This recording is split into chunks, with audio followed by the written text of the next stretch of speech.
ጽናት በጣም ነው የተከፋችው። ምክንያቱም የቤቲን ነገር ስለሰማች እንዴት ይሄን ነገር እያወክ አንተ እቤት አመጣታለሁ ብለህ ትስማማለህ?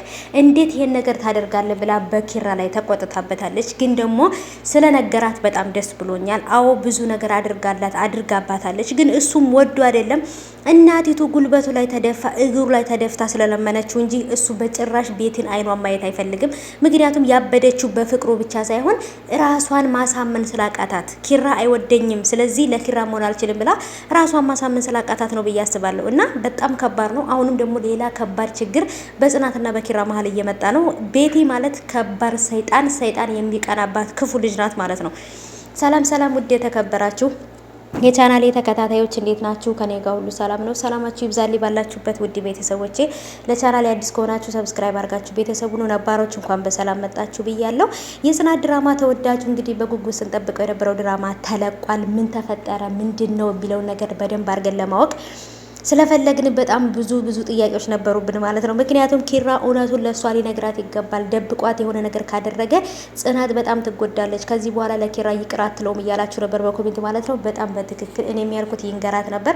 እሱም እንግዲህ ስላስቸገረችው እናቲቱ በሄደበት ሁሉ እንግዲህ የቤቲ እናት እየተከታተለች ልጄን አድንልኝ፣ ለአንድ ሳምንት ሙሉ የጀመረችው ሕክምና ስላለ ወይ ይለይላታል ወይ ደግሞ ትድናለች። ስለዚህ ከሁለት አንዱ እስከማቅ ድረስ አግዘኝ፣ አንድ ሳምንት ብቻ ከልጄ ጋር ሁን ብለዋለች። እኔ ግን ያሰብኩት ቤቲ የእውነት አብዳ ወይንም ደግሞ የእውነት አይምሮ አንስታ ነው ወይንስ ደግሞ እንደ በፊቱ ክፋቷን እያሰራጨች ነው? በጣም ግራ ገብቶኛል። ኪራን ለማግኘት ኪራን ወደ እጇ ለማስገባት ይሄን ነገር እየተጠቀመችበት ነው ወይንስ የእውነት አብዳ ነው?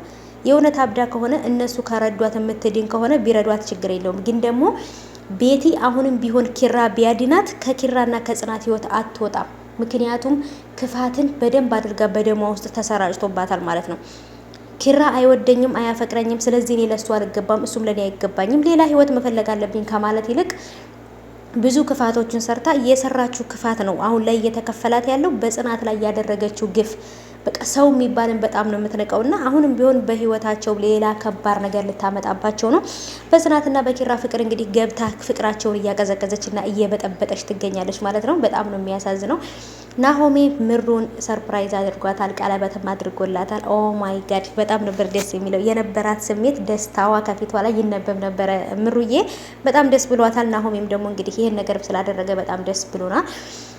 እና ወዶቼ እንግዲህ የጽናትን ድራማ እንዳያችሁት ነው ማለት ነው። በተለይ የፈራኑ ነገር እየደረሰ ነው። ምክንያቱም በፊት ሚች ልጅ ከኪራ ጋር አደርኩ ብላ ከመጣች በኋላ ቢጣላሉ ብዬ ፈርቼ ነበር፣ ግን እነሱ ታርቀዋል። አሁን ላይ ደግሞ በቤቲ ምክንያት ደግሞ ከባድ ነገር ይፈጠራል ማለት ነው።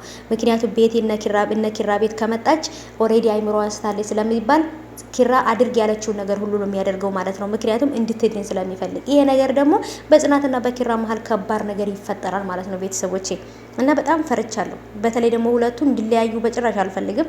ግን ደግሞ እየተፈጠረ ያለው ነገር ግን ሁለቱን የሚያለያይና የሚያጣላ ነገር ነውና ቤቲ በጭራሽ እዛ ቤት መምጣት የለባትም የምትሉ እስኪ ሀሳባችሁን ኮሜንት አስቀምጡልኝ። በጭራሽ እነ ኪራ ቤት መምጣት የለባትም ቤቲ።